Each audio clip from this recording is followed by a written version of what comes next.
Lisa accidentally stopped recording. It's no big deal. We're just going to do this in 2 parts. Okay. So here we are. Okay, let me see if I can fix this real fast. Okay, so let's rethread.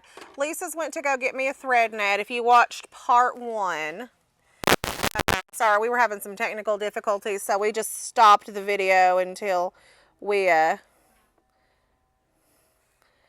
got it figured out. People.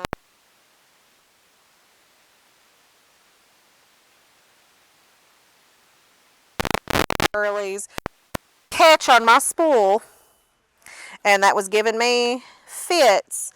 And you also cannot use your needle threader, and I would highly recommend to not use your thread cutter as well. It will dull your blades, it will mess up your needle threader. Do not use your thread cutter or needle threader when you are using this. It is not good for the machine. It isn't, just it's not. So I'm going to go back about 4 or 5 stitches, and I'm going to just pick up where I left off. That's typically what I do when I have a thread break. So we're going to go forward now, and we're going to come all the way down, and we are going to stop, and we are going to do a locking stitch. So if you guys didn't watch part 1, please go back and watch part 1.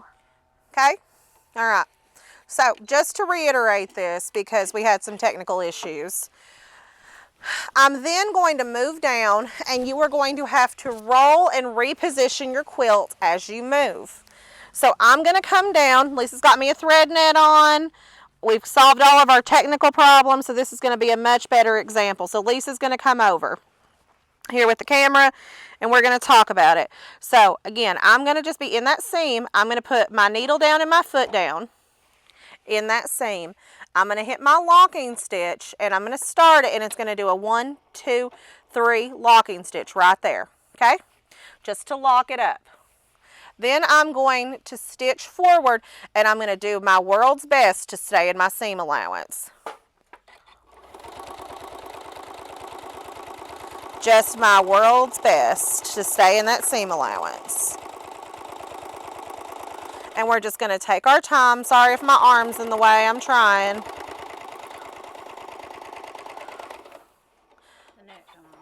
That'll be all right. All right. Let's just get down to the end so I can show you how to tack it off. And it takes some time and some patience, but that's the good thing when you use invisible thread on the front.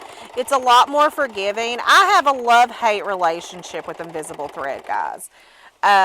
It's useful when you need it, but when I don't have to use it, I don't.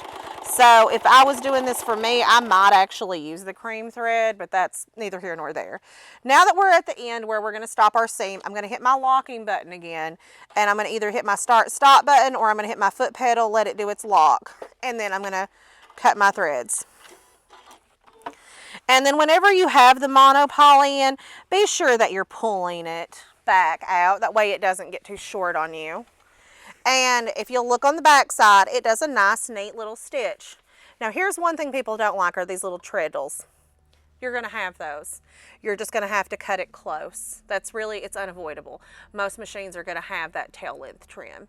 So you're just going to have to cut it close and hope for the best. It's just a reality of what we have. But there's my other stitch. It's going to be in there as well. So you're just going to do that all the way down, and then you're going to turn it and do the opposite side. That's all you got to do as far as that goes. So I'm going to set this one over here, and I'm going to grab the other quilts. And we're going to talk about how we're going to quilt it. Oh, whoops. Whoops. Okay, so let me just get to where I can get to a square that's I can manhandle a little bit better. Okay, here we go. I can get to this one pretty good. This corner works. So this one I'm going to do a little bit differently. I'm not going to go from side to side. I'll probably start with the serpentine stitch when I actually go to quilt this, but I want to show you guys what I'm going to be doing.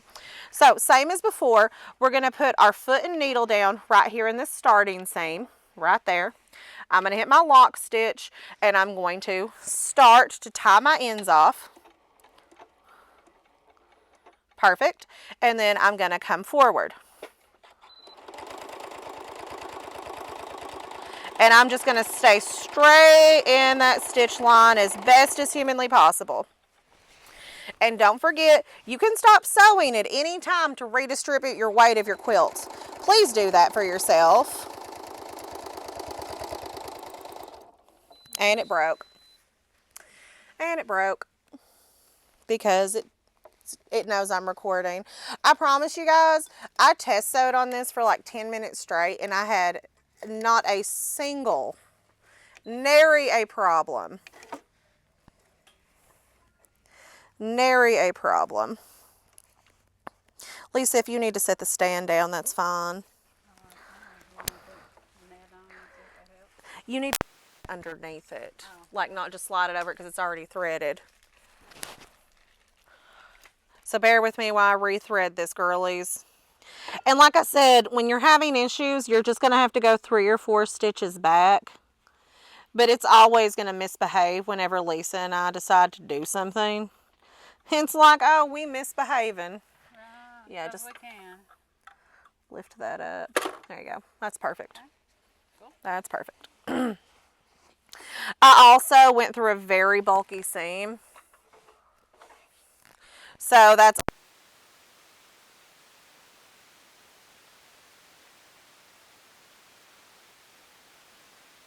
stitches after I've got it rethreaded and rethreaded it up, and we're going to just come forward. But I don't edit the mistakes. We just sew in real time.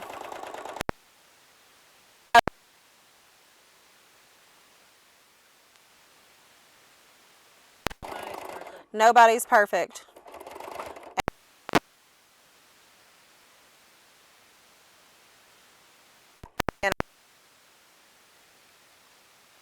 Normally I wouldn't thread cut with this just for the sake of, because I don't want with it because it's not good for your machine, but for just for sake of time of this video, I did a bad. Don't copy Emily, don't do a bad. Now, like I would come back and I would sew from here to here as well.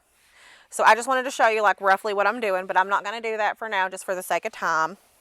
But what I'm going to do next is I'm going to come over here and I'm going to sew from here to here. Now, if I was doing these long strips, I would do from one end of the quilt all the way to the other end of the quilt. But I don't want overlaps. If you don't care about overlaps, just go all the way down section to section.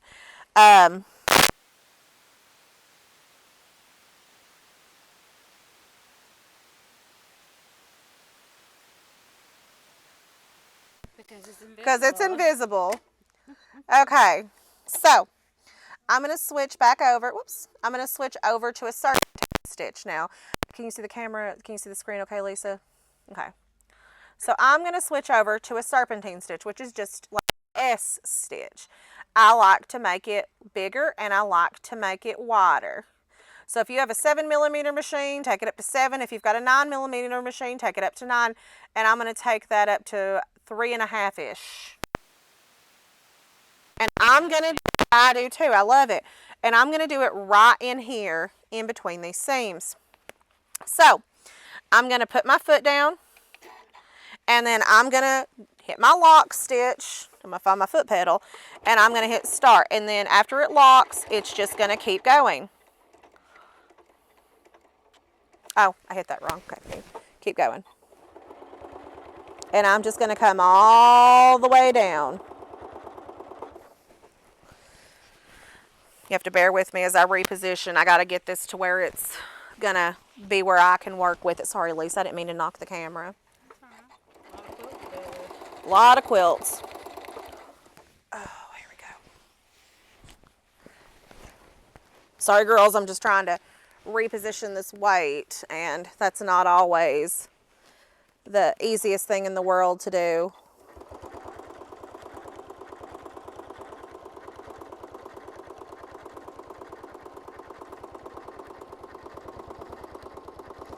And I just kind of have my hands to where I'm making sure this is straight as I can as I go.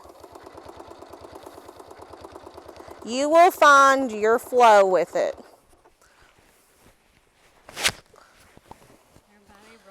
Everybody rolls and tucks differently. That's exactly right. But I reposition frequently until I find my comfort spot.